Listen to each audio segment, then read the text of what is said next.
Aïcha, 16 ans à peine, portait le poids du monde sur ses frêles épaules. Orpheline, seule, elle ne connaissait que la souffrance. La poussière du village s'accrochait à ses vêtements usés, un rappel constant de sa pauvreté.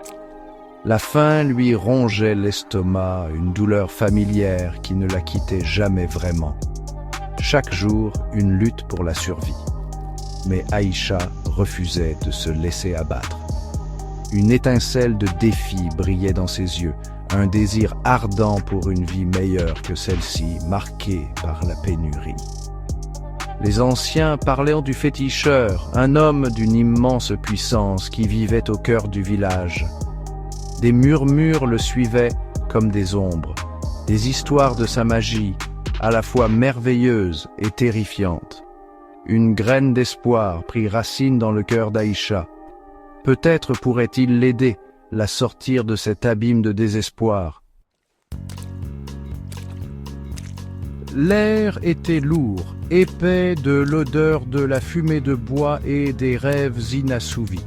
Le battement rythmique des tambours résonnait à travers la place du village, un appel primal qui vibrait au plus profond de l'âme d'Aïcha. Elle marchait avec une détermination nouvelle, chaque pas témoignant de sa résolution. Les villageois, le visage marqué par un mélange de curiosité et d'appréhension, s'écartaient comme la mer devant elle. Le chemin menant à la hutte du féticheur était enveloppé d'un silence étrange. L'air se rafraîchissait, les rayons du soleil peinant à pénétrer la dense canopée des arbres. Un frisson parcourut l'échine d'Aïcha, un mélange de peur et d'anticipation. Les tambours se firent plus forts, leur rythme hypnotique la poussant en avant.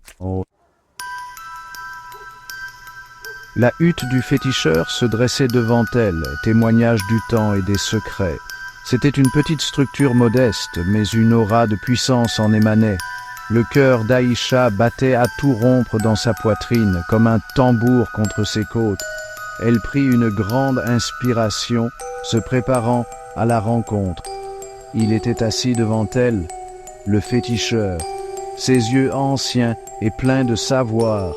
Il semblait percer son âme, lisant ses désirs les plus profonds et ses peurs cachées. Aïcha, la voix légèrement tremblante, lui ouvrit son cœur. Elle parla de sa perte, de sa pauvreté, de son désir ardent d'une vie libérée du besoin et du désespoir. Le féticheur écoutait attentivement, son visage un masque indéchiffrable. Lorsqu'Aïcha eut fini de parler, un lourd silence s'abattit sur la hutte.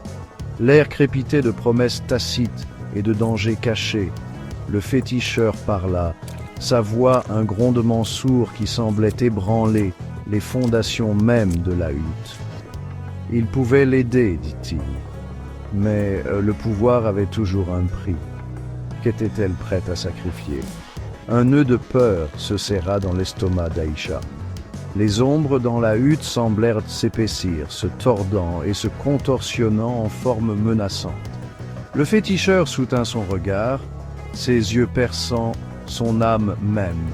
Une seule question résonnait dans le silence, lourde de conséquences inexprimées.